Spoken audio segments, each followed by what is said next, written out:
ચાલો હવે આપણે ફરીવાર શરૂ કરીએ દાખલા નંબર 4.19. તો 4.19 ની અંદર તમને એવું કહેવામાં આવ્યું છે કે ભાઈ એક ઇલેક્ટ્રોનને 2 કિલોવોલ્ટના વિદ્યુત સ્થિતિમાનના તફાવત હેઠળ પ્રવેગિત કરાયો છે. કેથોડ ગરમ થયો એટલે ઇલેક્ટ્રોન છે આમાંથી ઇલેક્ટ્રોન બહાર આવ્યો. એ ઇલેક્ટ્રોનને 2 કિલોવોલ્ટના વિદ્યુત સ્થિતિમાનના તફાવત હેઠળ પ્રવેગિત થઈ 0.15 ટેસ્લાના ચુંબકીય ક્ષેત્રમાં દાખલ કર્યો હોય તો પહેલા આપણે જો વેગને લંબ રૂપે દાખલ થાય તો આપણે એના ત્રિજ્યાની ગણતરી કરીએ. તો ધારો કે ઇલેક્ટ્રોન ચુંબકીય ક્ષેત્રને લંબ રૂપે દાખલ થાય તો એનો ગતિપથ વર્તુળમય બને તો એની ત્રિજ્યાનું સૂત્ર થાય R બરાબર mv/qb. હવે mv એટલે એનું વેગમાન થઈ ગયું p/qb. હવે વેગમાન વાળું ગતિ ઉર્જાનું સૂત્ર શું હતું? k બરાબર p²/2m. તો p બરાબર √2km. અને તેથી આપણે આ સૂત્ર અહીંયા લખીએ p ની બદલે તો R બરાબર શું થઈ ગયું? p ની બદલે √2km/qb. પછી W બરાબર ડેલ્ટા k કાર્ય ઉર્જા પ્રમેય. પણ ઇલેક્ટ્રોનની પ્રારંભિક ગતિ ઉર્જા 0 આપણે માનીએ તો એની અંતિમ ગતિ ઉર્જા એ જેનો ફેરફાર થયો. અને W નું સૂત્ર શું હતું વિદ્યુતભાર માટે? તો કે W બરાબર qv. અને W બરાબર qv એટલે કે k બરાબર qv. તો અહીંયા હું k ની કિંમત qv મૂકી દઉં છું. બરાબર, તો 2qvm/qb. આવું સૂત્ર આપણે સાબિત પણ કરાયું હતું તમને. બરાબર, હવે આનું સાદુરૂપ આપો તો હવે આપણે આનું સાદુરૂપ આપી દઈએ તો અહીંયા આપણને શું મળ્યું કયો તો? R બરાબર b ને બહાર લઈ લ્યો તો 1/b વર્ગમૂળની અંદર 2vm/q. હવે આમાં બધી કિંમતો મૂકી દઈએ આપણે. તો 1/b તો b ની વેલ્યુ કેટલી છે? 1/0.15 ટેસ્લા √2vm. બોલો વોલ્ટેજ કેટલા છે અહીંયા? 2 કિલોવોલ્ટ. તો 2 × 10⁻³ માસ ઓફ ધ ઇલેક્ટ્રોન. m એટલે દળ. તો vm, m is the mass of electron. અને માસ ઓફ ધ ઇલેક્ટ્રોન તમને અહીંયા કોઈ ડેટાની અંદર આપ્યું નથી તો આપણે એનું ઇલેક્ટ્રોનનું દળ 9.1 10⁻31 કિલોગ્રામ લઈ લઈએ. 9.1 10⁻31 કિલોગ્રામ છેદમાં બોલો તો q એટલે ઇલેક્ટ્રોનનો વિદ્યુતભાર 1.6 10⁻19. અને આને સિમ્પ્લિફાય કરવાથી આપણને 1 mm આન્સર મળે છે. તો R બરાબર 10⁻³ મીટર આન્સર આવશે આનો, એટલે કે 1 mm. આ એની ત્રિજ્યા મળી. ઇલેક્ટ્રોનનો ગતિપથ વર્તુળમય છે અને ઇલેક્ટ્રોન 1 mm ત્રિજ્યાના માર્ગ ઉપર વર્તુળમય ગતિ કરતો હશે. ચલો હવે તમને અહીંયા ત્રિજ્યાની વાત તો થઈ ગઈ, પણ આપણે થોડુંક આમાં વધારે કરીએ. માનો કે તમને આવર્તકાળ પૂછ્યો તો શું થાય કે કેટલા સમયમાં એક દોલન પૂરું કરે તેનું સૂત્ર શું હતું? T બરાબર 2πm/qb. જેમાં m એટલે ઇલેક્ટ્રોનનું દળ 9.1 10⁻31, q એટલે ઇલેક્ટ્રોનનો ચાર્જ 1.6 10⁻19, b એટલે ચુંબકીય ક્ષેત્ર 0.15 ટેસ્લા. આ બધી વેલ્યુ તમારે મૂકી અને આનો આવર્તકાળ સેકન્ડની અંદર મેળવવાનો છે. બરાબર, આ તમારે જાતે કરવાનું છે કેમ કે માત્ર ડેટા મૂકવાની વાત છે. હવે એની પછીના પ્રશ્નની અંદર તમને એવું કહેવામાં આવ્યું છે કે જો ઇલેક્ટ્રોન ચુંબકીય ક્ષેત્રની સાથે 30 અંશનો ખૂણો બનાવે તો હવે એનો ગતિપથ કેવો હશે? તો ચાલો જોઈએ અહીં આપણે. આ રીતે જો ઇલેક્ટ્રોન આ રીતે એના વેગ સદિશ આ રીતે હોય ઇલેક્ટ્રોનનો, જે ચુંબકીય ક્ષેત્ર સાથે માની લો કે 30 ડિગ્રીનો ખૂણો બનાવે છે. અને જો 30 ડિગ્રીનો ખૂણો બનાવતો હોય ચુંબકીય ક્ષેત્ર સાથે તો આ ચુંબકીય ક્ષેત્રને સમાંતર ઘટક જે અચળ રહેશે, લંબ ઘટક જેનું રૂપાંતર વર્તુળમય ગતિમાં થશે. આ બધું આપણે ભણી ગયા. તો અહીંયા આપણે એનો ગતિપથ છે આ રીતે આપણે દોર્યો હતો, જો તમને યાદ હોય તો એનો ગતિપથ આ રીતે હેલિકલ બનતો હતો. એટલે કે વર્તુળમય ગતિ કરતા કરતા આગળ વધતો હતો અને વર્તુળમય ગતિ જે કરે છે એની ઝડપ કેટલી હશે? તો કે લંબ ઘટક જેટલી. અને આગળ વધે છે તો આગળ વધવાની ઝડપ એની કેટલી હશે? તો કે v સમાંતર જેટલી. તો જ્યારે આપેલો વિદ્યુતભારિત કણ ચુંબકીય ક્ષેત્રને લંબ રૂપે નહીં પરંતુ 30 અંશના ખૂણે જો દાખલ થાય, બીજો વિકલ્પ કે જો વિદ્યુત ભારિત કણ ચુંબકીય ક્ષેત્ર સાથે 30 અંશના કોણે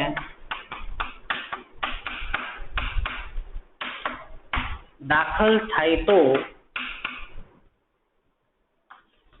v સમાંતર બરાબર v cos થીટા જેટલી ઝડપથી તે b ની દિશામાં આગળ વધે છે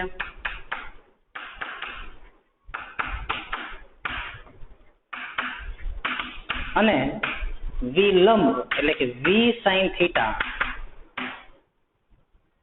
એટલે કે v sin 30 ઝડપથી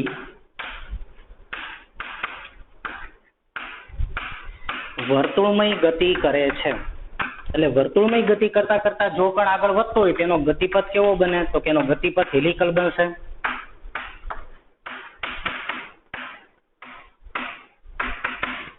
બરાબર, તો એનો હેલિકલ ગતિપથ. હવે આપણે આમાં બધી જ રાશિઓ મેળવીએ, ભલે બુકની અંદર આપણે ત્રિજ્યા જ મેળવતા હોઈએ પણ આપણે બધું મેળવશું. બરાબર, તો એમાં સૌથી પહેલા આપણે એની ત્રિજ્યા મેળવીએ તો ત્રિજ્યા શું આવશે? તો કે mv/qb, v લંબ/qb. તેનું સૂત્ર શું થયું કયો તો મને? mv sin 30/qb, અને sin 30 એટલે 1/2, તો 1/2 mv/qb. આ રીતે આપણે લખી શકીએ sin 30 એટલે 1/2. હવે તમે વિચારવાની પહેલાના સવાલમાં સૂત્ર શું હતું? mv/qb. એમાં પૂરેપૂરો વેગ છે વર્તુળમય ગતિમાં વપરાતો હતો. અહીંયા શું આવ્યું? તો કે mv sin θ/qb. બરાબર, એટલે અહીંયા mv/qb ત્યાં પણ હતા, mv/qb અહીંયા પણ આવ્યા, પણ અહીંયા સાથેનો સહગુણક શું આવી ગયો? 1/2. તો એમાં mv/qb જેને આપણે સિમ્પ્લિફાય કર્યા હતા, અને mv/qb નો આન્સર શું આવ્યો હતો આપણને? 1 mm. કેમ કે mv/qb નું સાદુરૂપ છે. તો અહીંયા mv/qb નું સાદુરૂપ આ જ આવી જશે. તો અહીંયા સાદુરૂપ આવી ગયો, એનો આન્સર 1 mm મળશે, એનો સહગુણક 1/2. તો mv/qb ની કિંમત તમે 1 mm લઈ આવ્યા, અહીંયા સહગુણક 1/2 છે, તો બોલો હવે શું આવ્યું એની ત્રિજ્યા? 0.5. તો 1/2 into 1 mm 0.5 mm. તો હવે એની ત્રિજ્યા અડધી થઈ જશે પેલાની સાપેક્ષમાં. એનો આવર્તકાળ મેળવીએ આપણે, તો આવર્તકાળ થી વેગ ઉપર આધારિત નથી એવું આપણે ભણી ગયા. તો આવર્તકાળ આનો આ જ રહેશે જે તમારે મેળવવાનો ફરી પાછો. તો t બરાબર 2πm/qb. t બરાબર 2πm/qb. જે પેલા આન્સર આવ્યો હતો એ જ આન્સર હજી પણ આવશે, એ તમે ચેક કરી શકશો અહીંયા. કેમ કે q અને b ઉપર આધાર રાખે છે, q અચળ, b અચળ, m અચળ, તો આવર્તકાળ નહીં બદલાય. પછી આપણે એક મેળવીએ હેલિક્સની પીચ મેળવીએ. તો હેલિક્સની પીચ શું હતી? તો કે ભાઈ એક દોલન દરમિયાન કપાતું રેખીય અંતર. તો એક દોલન દરમિયાન કપાતું બી ને સમાંતર અંતર કેટલું હશે? તો જો તો કેટલા વેગથી બી ને સમાંતર ગતિ થઈ? v cos θ એટલે કે v cos 30 into t. બરાબર, v cos 30 into t, અને તેથી v cos 30 એટલે કે √3/2 into v, અને t ની કિંમત તમને અહીંયા મળી ગઈ છે, જો તો 2πm/qb. આવી રીતે. તો હવે તમારે અહીંયા આનું સાદરૂપ આપી અને શું મેળવવું પડશે? હેલિક્સની પીચ પણ તમને મળશે. બરાબર, કઈ રીતે મળશે? હવે આમાં કઈ રીતે સાદરૂપ આપી શકાય? તો જુઓ અહીંયા સાદરૂપ આપવા માટે તમારે આવું કરવાનું. √3/2 ને હું બહાર લઈ લઉં. જો ત્યાં બે ઉડી ગયા. બરાબર, બે ઉડી ગયા, ત્યાં √3πmv/qb આવું આવ્યું. પછી અહીંયા જો તો mv ની બદલે હું શું લખી શકું? તો કે mv ની બદલે તમને ખબર છે કે ભાઈ mv એટલે તો p. તો p બરાબર શું થાય? √2km. તો p ની બદલે શું લખી શકાય? √k ની બદલે qvm. બરાબર, qvm અથવા તો mv/qb. તો mv/qb તો √3π, અને યાદ કરો તો mv/qb ની વેલ્યુ તમે કેટલી લઈ આવ્યા હતા? 1 mm લઈ આવ્યા હતા. તો mv/qb ની કિંમત 1 mm એટલે કે 10⁻³ અહીંયા. આવું સાદુરૂપ આવ્યું. હવે તમે આને સિમ્પ્લિફાઈ કરો તો આ મળી ગઈ તમને હેલિક્સની પીચ મીટરમાં, એક દોલન દરમિયાન કપાતું અંતર. જો કે આ તમારે સાદુરૂપ નથી આપવાનું, તમારે તો માત્ર ત્રિજ્યા જ મેળવવાની છે. પહેલો આન્સર 1 mm, બીજો આન્સર 0.5 mm. પણ MCQ માં તમને આવા બધા સવાલ પૂછી શકે કે હેલિક્સની પીચ મેળવો. તો હેલિક્સની પીચ એટલે કે ટી સમયમાં એક દોલન પૂરું કરવા દરમિયાન છે ઈ વર્તુળમય ગતિ કરતા કરતા કપાયેલું રેખીય અંતર. તો જો તો બી ને સમાંતર તો આટલા વેગથી અંતર કપાય છે v cos θ ની ઝડપથી ઇન્ટુ ટી. તો અહીંયા જો તો cos 3√3/2 v લખી નાખ્યા આપણે. એટલે v સમાંતર ની કિંમત શું હતી? v cos 30 હતી. બરાબર, આને આપણે આમ લખી શકીએ v સમાંતર ઇન્ટુ ટી. બરાબર, v cos 30 ઇન્ટુ ટી. અને હવે તમે સાદુરૂપ આપી દીધું એનું. અને એમાં પણ તમારે જો MB/QB આવી ગયા, એની કિંમત 1 mm હતી. તો આ રીતે તમે એનું સાદુરૂપ આપી શકો. બરાબર, હજી તમે આને સિમ્પ્લિફાઈ કરી શકો આગળ. અહીંયા હું આગળ સાદુરૂપ આપતો નથી. ચલો હવે આપણે કરવું છે સ્વાધ્યાયના દાખલા. અહીંયા આપણે આ પેટર્ન સુધીના બધા પૂરા કર્યા. હવે એ સિવાયના આપણે જે તમારે MCQ ની અંદર કેવા કેવા સવાલ પૂછાઈ શકે, હવે આપણે એની ચર્ચા કરીએ છીએ અત્યારે. કે MCQ ને લગતા જે કઈ સવાલ જે તમારે પૂછાતા હોય એવા હવે હું તમને દાખલા કરાવું ચુંબકીય બળને લગતા. તો હવે આપણે થોડાક વધારાના દાખલા શરૂ કરીએ તમારે કોમ્પિટિટિવ એક્ઝામ ને લગતા, કે એમાં કઈ કઈ મેથડ ને લગતા દાખલા પૂછાઈ શકે. ઈ દાખલા તમારે એને લગતા દાખલા તમારે હોમવર્કમાં પણ આવશે અને તમે પણ ઈ ટાઈપના દાખલા પ્રેક્ટિસ માટે કરજો રેફરન્સ બુકમાંથી.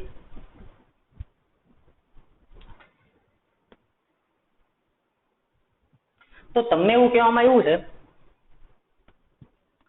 કે માની લો કે એક સમાન ચુંબકીય ક્ષેત્ર છે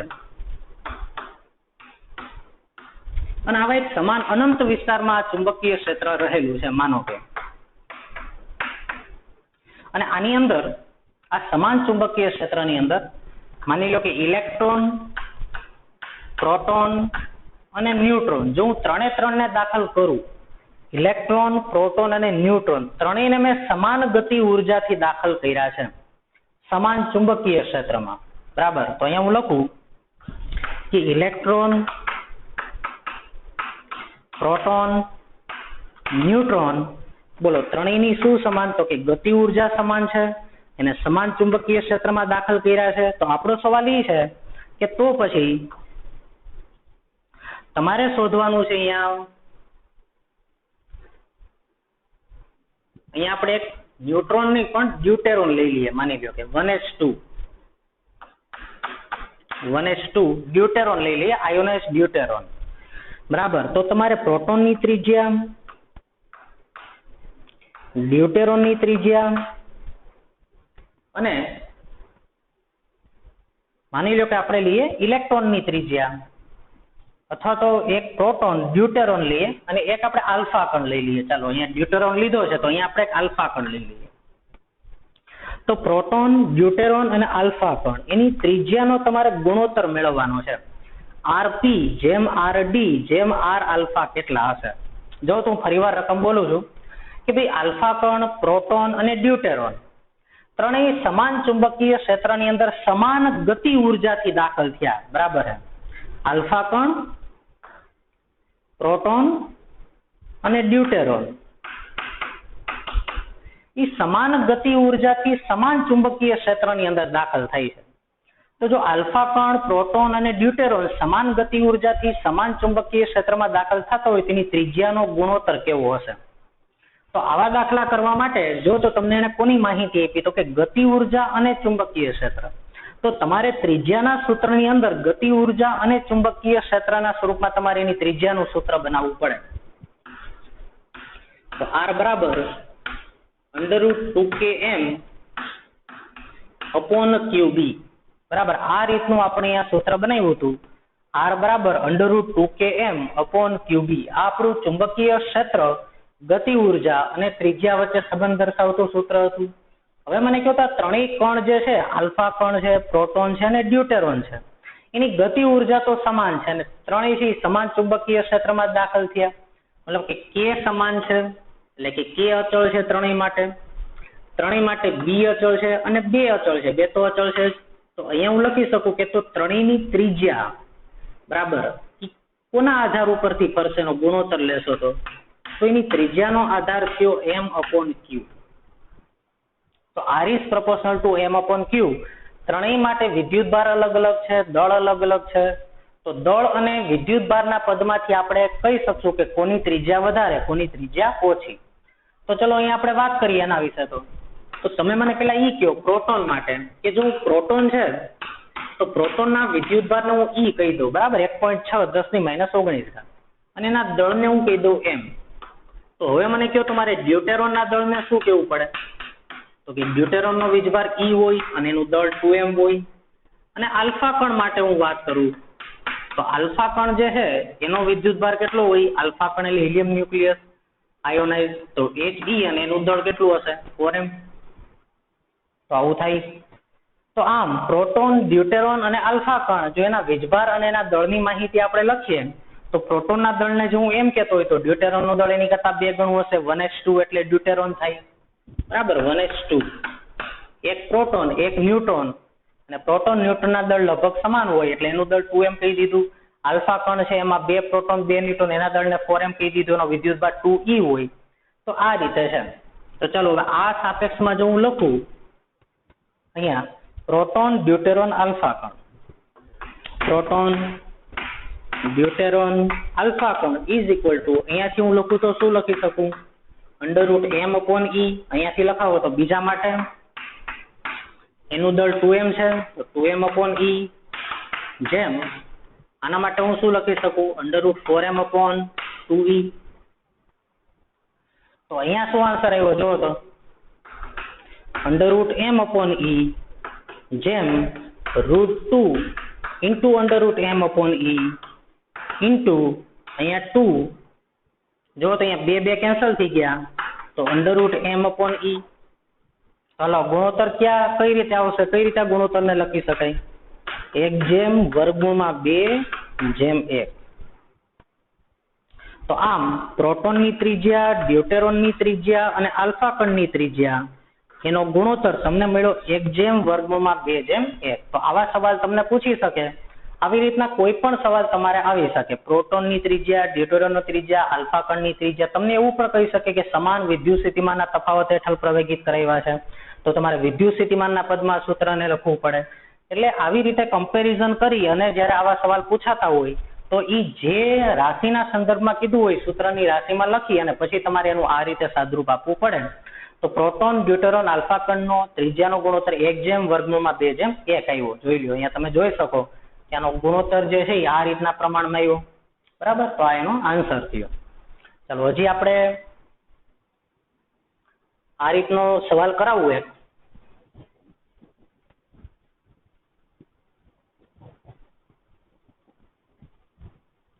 માનો કે તમને એવું કીધું હોય કે ભાઈ સમાન વિદ્યુત સ્થિતિમાનના તફાવત હેઠળ 2 વિદ્યુતભારિત કણો છે અને એને પ્રવેગિત કરાવવામાં આવ્યા. સમાન વિદ્યુતભાર અને m1 અને m2 દળ ધરાવતા 2 કણોને સમાન વિદ્યુત સ્થિતિમાનના તફાવત હેઠળ પ્રવેગિત કરવામાં આવે તો શું થાય? જો તો અહીંયા માની લો કે આપણી પાસે 2 કણો છે m1 અને m2, 2 અલગ અલગ દળના 2 કણ છે m1 અને m2. એનું શું સમાન છે? તો કે એનો વીજભાર સમાન છે.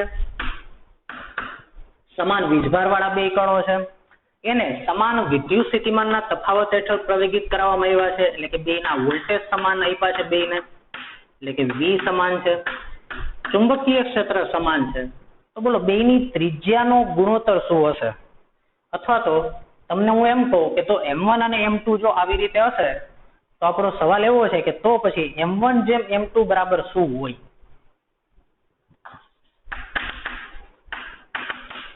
ખાલી જગ્યા તમને અલગ અલગ ઓપ્શન આપી શકે આમાં, જેમ કે R1/R2, R12/R22, R22/R12, R2/R1 અને નન. આમાંથી એક પણ નહીં. આવો સવાલ તમને પૂછ્યો હોય તો બોલો હવે કઈ રીતે કરશો? કે ભાઈ સમાન વિદ્યુતભાર, સમાન વોલ્ટેજ હેઠળ પ્રવેગિત કરાવ્યા m1 m2 દળના 2 કણો છે, એનો વિદ્યુતભાર સમાન છે અને સમાન વોલ્ટેજ હેઠળ પ્રવેગિત કરાવી ચુંબકીય ક્ષેત્ર B માં દાખલ કર્યા તો તેમની ત્રિજ્યા, તો m1 જેમ m2 બરાબર ત્રિજ્યાના પદમાં શું એનો આન્સર આવે? હા, આપણે શોધવું છે, એક MCQ છે. તો ચાલો આપણે ગણતરી કરીએ.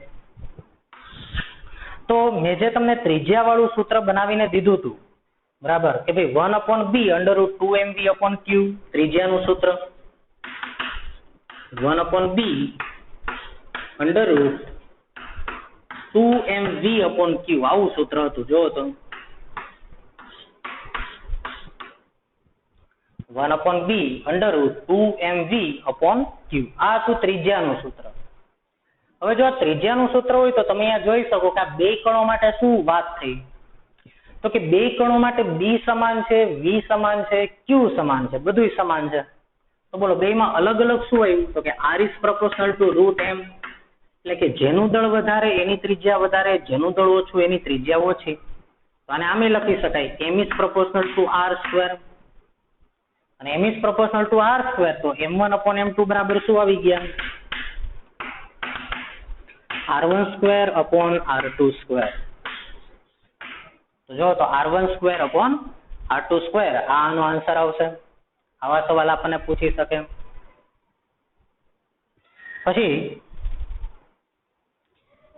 માનો કે તમને એવું કહેવામાં આવ્યું કે ભાઈ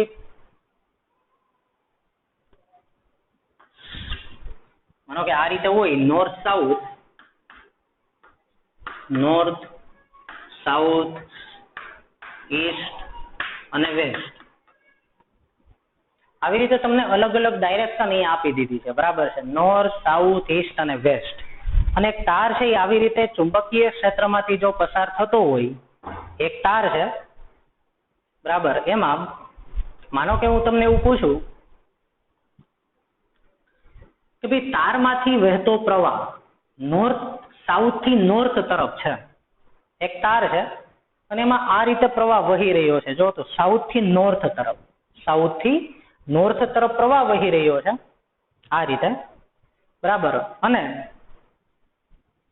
જો તો આ રીતે સાઉથ થી નોર્થ તરફ માની લો કે એક તારમાંથી પ્રવાહ વહી રહ્યો છે. નીટમાં પૂછાયેલો સવાલ છે કે ભાઈ આ બધા સવાલ છે ને અલગ અલગ એક્ઝામમાં પૂછાયેલા છે, એ જ હું તમને કરાવું છું, બરાબર.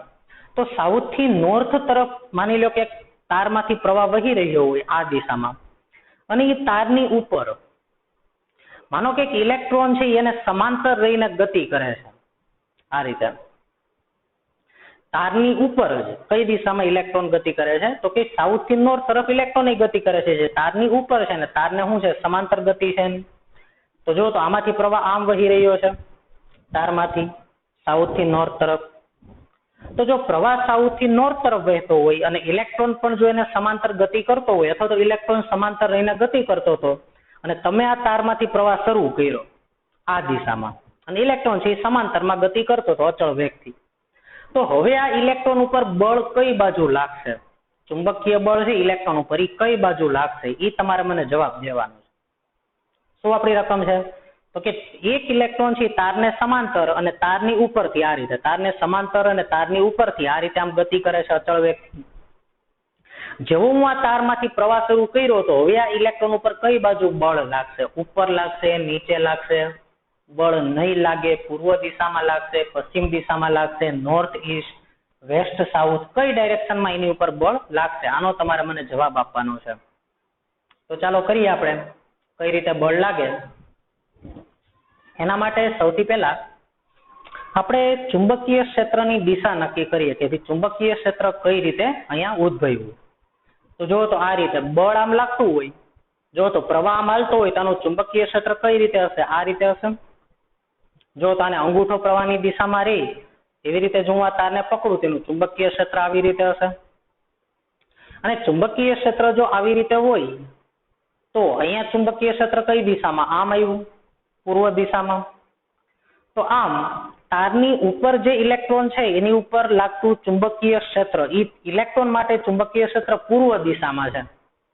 અને જો પૂર્વ દિશામાં ચુંબકીય ક્ષેત્ર હોય પણ એની ગતિ કઈ દિશામાં છે, તો કે ઇલેક્ટ્રોન આ દિશામાં ગતિ કરે છે અને ઇલેક્ટ્રોન છે ઋણ વિદ્યુતભારિત કણ છે. તો બળ આપણે જોઈએ, જો તો બળનું સૂત્ર શું હતું, F = q v/b. પણ જો આ માઇનસમાં હોય તો -q v/b, માઇનસ સાઇન અંદર આપી દઉં તો શું લખી શકાય, અને જો વીજભાર ઋણ હોય તો ઋણ વીજભાર માટે આ સૂત્ર આવું બની ગયું. જો તો ઋણ વીજભાર ઋણ વીજભાર તો અહીંયા આગળ માઇનસ સાઇન આવે, માઇનસ સાઇન હું અંદર આપી દઉં. જો હું માઇનસ સાઇન અંદર આપી દઉં તો હું શું લખી શકું? બી ક્રોસ વી. તો આને આમ લખી શકાય, ઋણ વીજભાર માટે બી ક્રોસ વી. ચાલો કરો તો બી ક્રોસ વી. બી કઈ દિશામાં છે?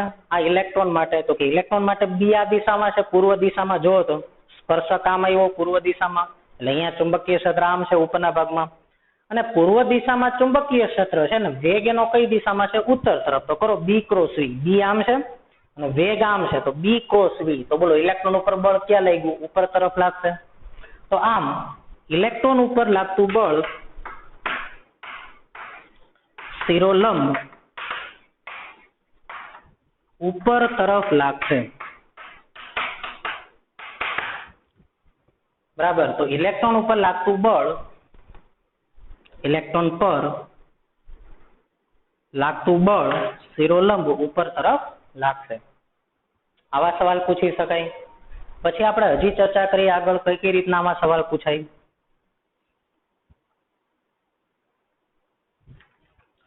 તો માનો કે તમને સમાન વેગથી સમાન ચુંબકીય ક્ષેત્રમાં,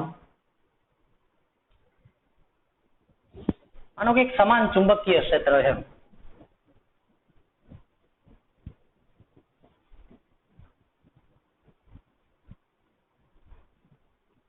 આ રીતે એક સમાન ચુંબકીય ક્ષેત્ર છે, આ રીતે. અને તમને એવું કીધું છે કે ઈ સમાન ચુંબકીય ક્ષેત્રમાં સમાન વેગથી ઇલેક્ટ્રોન, પ્રોટોન, ન્યુટ્રોન અને આલ્ફા કણ,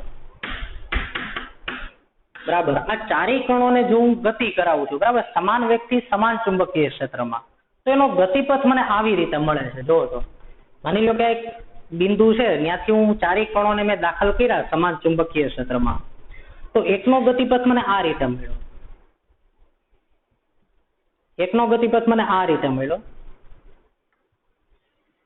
એકનો ગતિપથ મને આ રીતે વર્તુળાકાર મળ્યો, અને એકનો ગતિપથ મને આ રીતે વર્તુળાકાર મળ્યો. બરાબર, 4 ગતિપથ છે આપણી પાસે. આને હું નામ આપી દઉં 1, આ ગતિપથને હું નામ આપી દઉં 2, આ ગતિપથને હું નામ આપી દઉં 3, અને આ ગતિપથને હું નામ આપી દઉં 4. તો આમાં કોનો કયો ગતિપથ હશે એ તમારે મને કહેવાનું છે. બરાબર, કે આમાં કયો કણ એનો કયો ગતિપથ બની શકે. 4 કણો છે ને 4 ગતિપથ છે, તો કયો કણ ક્યાં માર્ગે ગયો હશે? ઇલેક્ટ્રોન, પ્રોટોન, ન્યુટ્રોન અને આલ્ફા કણ એને સમાન ચુંબકીય ક્ષેત્રમાં સમાન વેગથી, સમાન વેગ અને સમાન ચુંબકીય ક્ષેત્ર, એમાં ચારેય કણોને મેં ચુંબકીય ક્ષેત્રને લંબ રૂપે દાખલ કર્યા છે. તો કયા કણનો ગતિપથ કયો હશે એ તમારે મને અહીંયા કહેવાનું છે કે કયા કણનો ગતિપથ કયો હશે. ચાલો જો તો શરૂ કરીએ. તો સૌથી પહેલા વેગ અને ચુંબકીય ક્ષેત્રની જો વાત આવી તો આપણે ત્રિજ્યાનું એવું સૂત્ર બનાવીએ કે R બરાબર mv/qb. એમાં તમને એવું કીધું છે કે સમાન વેગ સમાન ચુંબકીય ક્ષેત્ર, તો સમાન વેગ સમાન ચુંબકીય ક્ષેત્ર, તો બધા માટે v અને b તો સમાન જ છે. તો R is proportional to શું આવી ગયા? m/q. તો જેના m/q વધારે હશે એની ત્રિજ્યા મોટી, જેના m/q નાના હશે એની ત્રિજ્યા નાની. પેલા તો આ આપણને ખબર પડવી જોઈએ. તો m/q જેના નાના હોય એની ત્રિજ્યા નાની. તો સૌથી પહેલા તો તમે મને એ કહો કે આમાં ત્રિજ્યા કોની નાની છે ને કોની ત્રિજ્યા મોટી છે.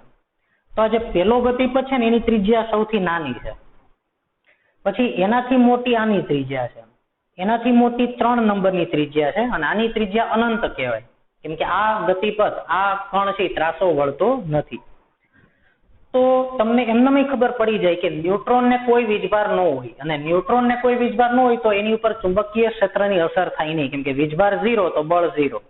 તો ન્યુટ્રોન હશે તો સીધો વયો જશે. એટલે તમે એ તો કહી શકો કે કણ ગતિપથ નંબર 2 કોના માટે છે? તો કે ગતિપથ નંબર 2 ન્યુટ્રોન માટે છે. ખબર પડી ગઈ તમને.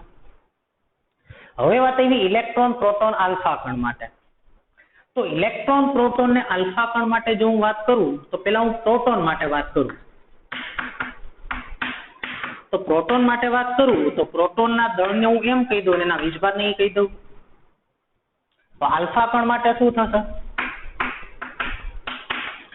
આલ્ફા કણ માટે એનું દળ હશે એ પ્રોટોન કરતા 4 ગણું અને એનો વીજભાર 2 ગણો હશે પ્રોટોન કરતા. તો આના બરાબર શું આવ્યું? 4m/2e. તો એના બરાબર આપણે શું લખી શકીએ? 2m/e. તો અહીંયા 2m/e. તો બોલો કોની ત્રિજ્યા વધારે? પ્રોટોનની ત્રિજ્યા વધારે કે આલ્ફા કણની ત્રિજ્યા વધારે? તો કે આલ્ફા કણની ત્રિજ્યા વધારે. કોના કરતા? પ્રોટોન કરતા. અને હવે ઇલેક્ટ્રોનની વાત કરું તો ઇલેક્ટ્રોન જે છે એનું દળ તો આ બેની સાપેક્ષમાં બહુ નાનું છે. જો તો હવે તમે ઇલેક્ટ્રોન માટે શું લખી શકો? તો કે ઇલેક્ટ્રોન માટે તમે આવું લખી શકો, r is proportional to એનો વીજભાર e જેટલો છે એનામાં હું m ડેશ કહી દઉં. પણ તમે વિચાર કરો કે ભાઈ પ્રોટોન અને આલ્ફા કણના દળ કરતા ઇલેક્ટ્રોનનું દળ છે 10,000માં ભાગનું હોય. પ્રોટોન કરતા ઇલેક્ટ્રોનનું દળ છે બહુ ઓછું હોય અને પ્રોટોન કરતા ઇલેક્ટ્રોનનું દળ બહુ ઓછું હોય તો આ ગુણોત્તર આ વેલ્યુ મને સૌથી નાની મળશે. કેમ કે જો im/e im ડેશ પણ m ડેશ m કરતા બહુ નાના હોવાથી ઇલેક્ટ્રોનની ત્રિજ્યા બહુ નાની મળશે. એનાથી મોટી આની ત્રિજ્યા મળી, એનાથી મોટી આની ત્રિજ્યા મળી. તો આ ગતિપથ કોના માટે હશે? તો કે આ ગતિપથ ઇલેક્ટ્રોન માટે હશે, કેમ કે સૌથી નાની ત્રિજ્યા. એનાથી મોટી ત્રિજ્યા પ્રોટોનની ત્રિજ્યા. તો ગતિપથ નંબર 4 પ્રોટોનનો ગતિપથ થયો. ગતિપથ નંબર 3 કોનો ગતિપથ થયો? આલ્ફા કણનો ગતિપથ થશે. તો આ રીતે તમે અહીંયા કણોને ઓળખી શકો. તમને 2 કણ પણ આપ્યા હોય, 3 પણ આપી શકે, ગમે એટલા આપી શકે. ચલો આગળ વધીએ. 0.2 ટેસ્લાના ચુંબકીય ક્ષેત્રમાં 100 વોલ્ટના વિદ્યુત સ્થિતિમાનના તફાવત હેઠળ ઇલેક્ટ્રોન લંબરૂપે ગતિ કરે તો એની ત્રિજ્યા કેટલી હોય? આવો સવાલ છે આપણો.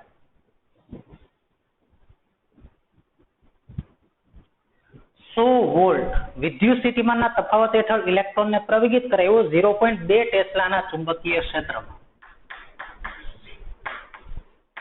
B બરાબર 0.2 ટેસ્લાના ચુંબકીય ક્ષેત્રમાં ઇલેક્ટ્રોનને 100 વોલ્ટ ના વિદ્યુત સ્થિતિમાનના તફાવત હેઠળ પ્રવેગિત કર્યા આપણે અને પ્રવેગિત કરી અને એને ચુંબકીય ક્ષેત્રમાં લંબ રૂપે દાખલ કરો. લંબ રૂપે દાખલ કરતા તમારીની ત્રિજ્યા શોધવાની છે. કરી શકો તમે, ટ્રાય કરો તો સ્ક્રીન પોઝ કરીને કે 0.2 ટેસ્લાના ચુંબકીય ક્ષેત્રમાં ઇલેક્ટ્રોનને 100 વોલ્ટના વિદ્યુત સ્થિતિમાનના તફાવત હેઠળ પ્રવેગિત કરાવી અને એને ચુંબકીય ક્ષેત્રમાં લંબ રૂપે દાખલ કરો. તેનો ગતિપથ વર્તુળમય હશે. તો એ વર્તુળમય ગતિપથ હશે એની ત્રિજ્યા કેટલી હશે એ તમારે શોધવાની છે. તો ચાલો જોવો તો ત્રિજ્યાનું સૂત્ર વિદ્યુત સ્થિતિમાનના પદમાં શું હતું? R બરાબર 1/b √2mv/q. આ રીતે. તો 1/b એટલે 0.2 √2 ઇલેક્ટ્રોન છે એટલે 9.1 × 10⁻31 બરાબર. હવે અહીંયા વિદ્યુત સ્થિતિમાનનો તફાવત આવ્યો. સોરી, અહીંયા v હતા વિદ્યુત સ્થિતિમાનનો તફાવત. 9.1 × 10⁻31 વોલ્ટેજ તમને 100 વોલ્ટ અહીંયા આપી દીધા છે અને વિદ્યુત ભાર છે એનો 1.6 10⁻19. આવો એનો વીજભાર છે. તો હવે તમે આનું સાદુરૂપ આપી શકશો. બરાબર. તો આનું સાદુરૂપ તમે આપી દીધો. જે જવાબ આવે એ આનું સાદુરૂપ હવે હું આગળ આપતો નથી, આ હું તમને કરવા માટે આપું છું. પછીનો આપણે એક સવાલ કરીએ.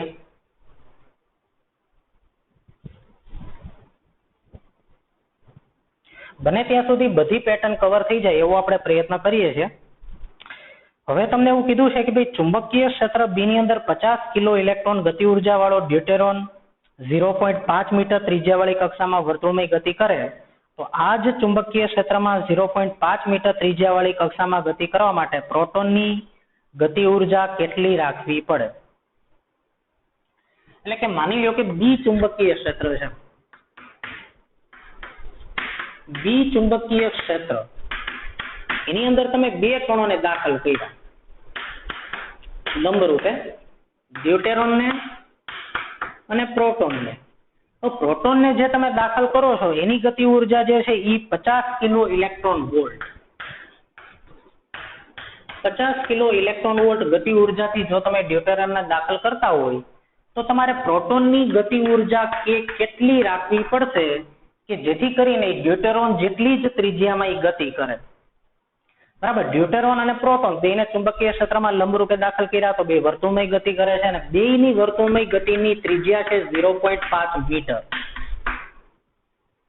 બરાબર, એટલે કે આ સમાન ચુંબકીય ક્ષેત્રમાં પેલા હું ડ્યુટેરોનને દાખલ કરું અને જો હું ડ્યુટેરોનને અહીંયા માની લો કે ગતિ કરાવું તો ડ્યુટેરોન છે માની લો કે 0.5 મીટર ત્રિજ્યામાં ગતિ કરે, એના માટે મારે એને ગતિ ઉર્જા આપવી પડી 50 કિલો ઇલેક્ટ્રોન વોલ્ટ.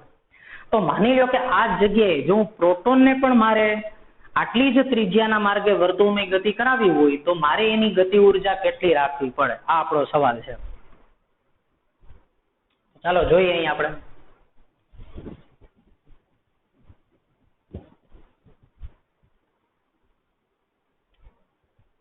તો ત્રિજ્યા માટે આપણે ઉર્જાને લગતું સૂત્ર અહીંયા લેવું છે. ઉર્જાને લગતું સૂત્ર લઈએ તો બોલો તો શું સૂત્ર હતું એનું? અંડરરૂટ mv upon qb, અને r બરાબર mv upon qb હોય તો એની ઉપરથી આપણે કયું સૂત્ર બનાવ્યું હતું? અંડરરૂટ 2km upon શું હતું સૂત્ર આપણું? qb. Under root 2km upon qb. બરાબર, તો અંડરરૂટ 2km upon qb તો બે માટે સમાન શું તો પ્રોટોન ડ્યુટેરોન બે નો વીજભાર સમાન છે, કેમ કે પ્રોટોન નો હોય એટલો જ ડ્યુટેરોન નો વીજભાર હોય. બેમાં ચુંબકીય ક્ષેત્ર સમાન છે, બેની ત્રિજ્યા સમાન છે. બરાબર, તો બેની ત્રિજ્યા સમાન હોય તો મારે એની ગતિ ઉર્જા કેટલી રાખવી પડે? તો હું ગતિ ઉર્જાને અહીંયાથી કરતા બનાવું છું. બરાબર, તો જો હું ગતિ ઉર્જાને અહીંયાથી કરતા બનાવું તો આપણું સૂત્ર બેનું q² b² r² upon 2m. બે કણની અંદર સમાન શું? q સમાન, b સમાન, r સમાન. તો k is proportional to શું થઈ ગયા? 1 upon m. તો k1 upon k2 અથવા તો k2 upon k1 બરાબર શું થાય? m1 upon m2. તો પેલાની જે ગતિ ઉર્જા છે એ કેટલી છે ડ્યુટેરોનની? તો કે ડ્યુટેરોનની ગતિ ઉર્જા એને હું 1 નામ આપી દઉં તો એ છે 50 કિલો ઇલેક્ટ્રોન વોલ્ટ. તો 1 છે એ હું ડ્યુટેરોનને કહી દઉં તો 2 હું પ્રોટોનને કહી દઉં તો m1. તો જો હું પ્રોટોનના માસને m લખતો હોય તો મારે ડ્યુટેરોનના માસને 2m લખવા પડે. અને હું m1 કહી દઉં અને હું શું કહી દઉં? m2. તો m1 બરાબર m2 બરાબર જો હું m લઈ લઉં તો ડ્યુટેરોનનું દળ m1 બરાબર મારે કેટલું લેવું પડે? 2m. તો m1 ની બદલે મેં લખ્યા 2m અને m. અહીંયાથી mm કેન્સલ થઈ ગયા તો k2 બરાબર શું આવ્યા? 100 કિલો ઇલેક્ટ્રોન વોલ્ટ. બરાબર, તો આમ ડ્યુટેરોન જેટલી જ ત્રિજ્યાના માર્ગે જો મારે પ્રોટોનને વર્તુળમય ગતિ કરાવવું હોય તો મારે એની ગતિ ઉર્જા કેટલી રાખવી પડશે? 100 કિલો ઇલેક્ટ્રોન વોલ્ટ એની એનર્જી રાખવી પડે. ચલો જોઈએ એની પછીનો દાખલો. 2 ટેસ્લાના ચુંબકીય ક્ષેત્રમાં એક પ્રોટોન લંબરૂપે 3.4 ગુણ્યા 10⁷ મીટર પર સેકન્ડના વેગથી દાખલ થતો હોય તો એનો પ્રવેગ કેટલો હોય?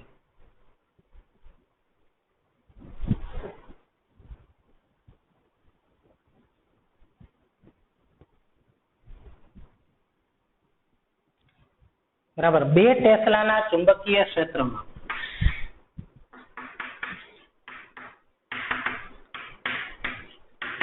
બે ટેસ્લાના ચુંબકીય ક્ષેત્રમાં 3.4 ગુણ્યા 10⁷ મીટર પર સેકન્ડ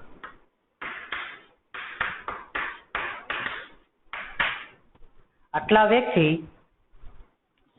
એક પ્રોટોન ચુંબકીય ક્ષેત્રમાં પ્રવેશે. આપણી પાસે કણ કયો છે? પ્રોટોન. 2 ટેસ્લાના ચુંબકીય ક્ષેત્રમાં 3.4 ગુણ્યા 10⁷ મીટર પર સેકન્ડના વેગથી જો પ્રવેશે પ્રોટોન તો તમારે એનો પ્રવેગ શોધવાનો છે. અત્યાર સુધી આપણે એની ત્રિજ્યા મેળવતા, વેગ મેળવતા, ગતિ ઉર્જા મેળવતા.